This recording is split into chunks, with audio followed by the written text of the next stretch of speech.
एक समय की बात है। किसी राज्य में एक व्यापारी रहा करता था। उस व्यापारी की एक छोटी सी बेटी थी जिसका नाम था एला। एला बहुत ही प्यारी और नेक बच्ची थी। उसके पिता उससे बहुत प्यार करते थे और उसकी सारी ज़रूरतें पूरी करते थे। लेकिन एला की ज़िंदगी में एक चीज़ की कमी थी। वह थी उसकी माँ, जो उसे छोड़कर भगवान के घर चली गई थी। एला की इस कमी को पूरा करने के लिए उसके पिता ने दूसरी शादी कर ली। एला की नई माँ की 2 बेटियां थीं। वह बहुत खुश थी कि माँ के साथ साथ उसे बहनें भी मिल गई थीं। दोनों बहनें बहुत घमंडी थीं, लेकिन एला उनसे प्यार करती थी और अपनी नई माँ को भी बहुत चाहती थी। एला की खुशियाँ ज़्यादा दिन टिक नहीं पाई। एक दिन जब उसके पिता अपने काम से किसी दूसरे शहर गए तो फिर कभी वापस नहीं आए। एला पर तो मानो मुश्किलों का पहाड़ टूट गया हो। पिता का साया सर से उठते ही उसकी माँ और बहनें उसके घर की मालकिन हो गई और एला के साथ नौकरों जैसा बर्ताव करने लगी। उन्होंने घर के सारे नौकरों को निकाल दिया और अब एला ही घर का सारा काम करती। उसकी बहनों ने तो उसका कमरा भी उससे छीन लिया और उसे एक कोठरी में रहने के लिए छोड़ दिया। एला अपनी बहनों के पुराने कपड़े और जूते पहनती, सारा दिन उनके काम करती। कभी कभी तो एला इतनी थक जाती कि अंगीठी के पास ही सो जाती। अक्सर एला जब सुबह उठती तो अंगीठी की राख उस पर पड़ी होती। उसकी बहनें उसे सिंडर एला कह के चिढ़ाती और इस तरह उसका नाम एला से सिंड्रेला हो गया।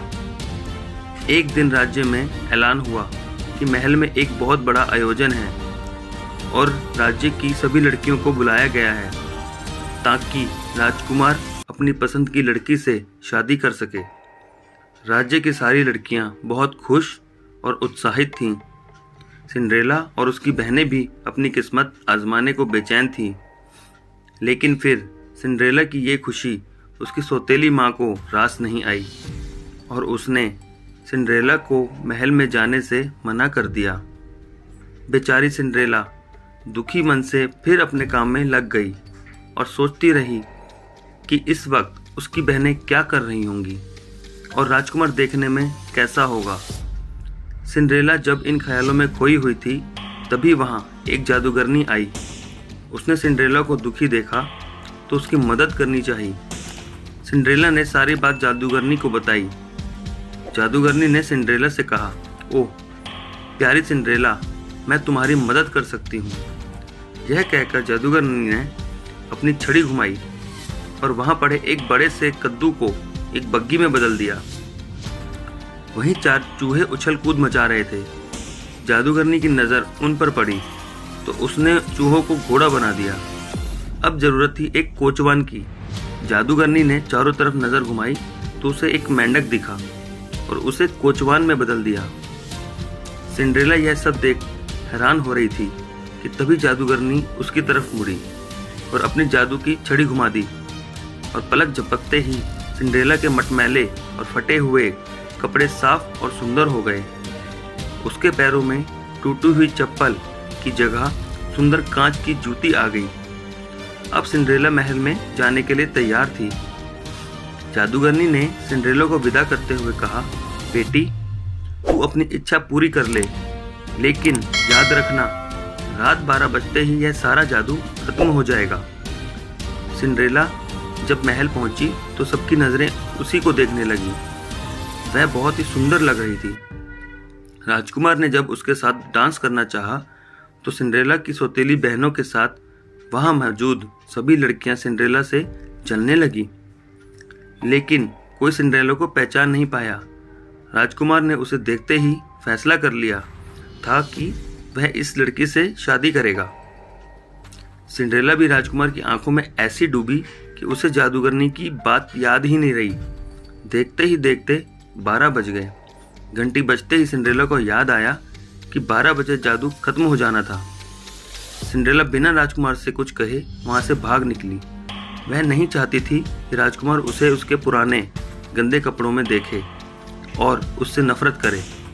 भागते वक्त सिंड्रेला की कांच की एक जूती महल में ही छूट गई जो राजकुमार ने उठा ली। राजकुमार ने बहुत कोशिश की सिंड्रेला को ढूंढने की, लेकिन वह उसे कहीं नहीं मिली। सबने राजकुमार से उसे भूल जाने को कहा, लेकिन राजकुमार सिंड्रेला को भूल नहीं पा रहा था। आखिरकार सारे राज्य में ऐलान हुआ कि जिस लड़की के पैरों में वह जूती आएगी, राजकुमार उसी से शादी करेंगे। राज्य में तो जैसे तूफान आ गया था। हर लड़की राजकुमार से शादी करना चाहती थी। सभी लड़कियां अपने आप को उस कांच की जूती की मालकिन बताने लगी। लड़कियों के घर जा जाकर उन्हें जूती पहनाई गई, लेकिन उनमें से किसी को भी वह पूरी नहीं आई। आखिर में सिंड्रेला की बहनों की बारी आई। दोनों ने हर कोशिश की जूती पहनने की, लेकिन कोई फायदा नहीं हुआ। अब सबकी नजरें सिंड्रेला पर रुक गईं। सिंड्रेला ने जब उसे पहना तो वह जूती उसके पैर में आ गई, जैसे उसी के लिए बनी हो। सिंड्रेला की सौतेली माँ और बहनें हैरान और परेशान हो गईं। किसी को भी उम्मीद नहीं थी कि वह सुंदर लड़की सिंड्रेला हो सकती है। राजकुमार ने जब सिंड्रेला से शादी के लिए पूछा तो सिंड्रेला ने खुशी खुशी हाँ कर दी। अगले ही दिन बड़ी धूमधाम के साथ सिंड्रेला की शादी राजकुमार से हो गई। राजकुमार और सिंड्रेला एक दूसरे के साथ बहुत खुश थे और एक दूसरे को बहुत चाहते थे।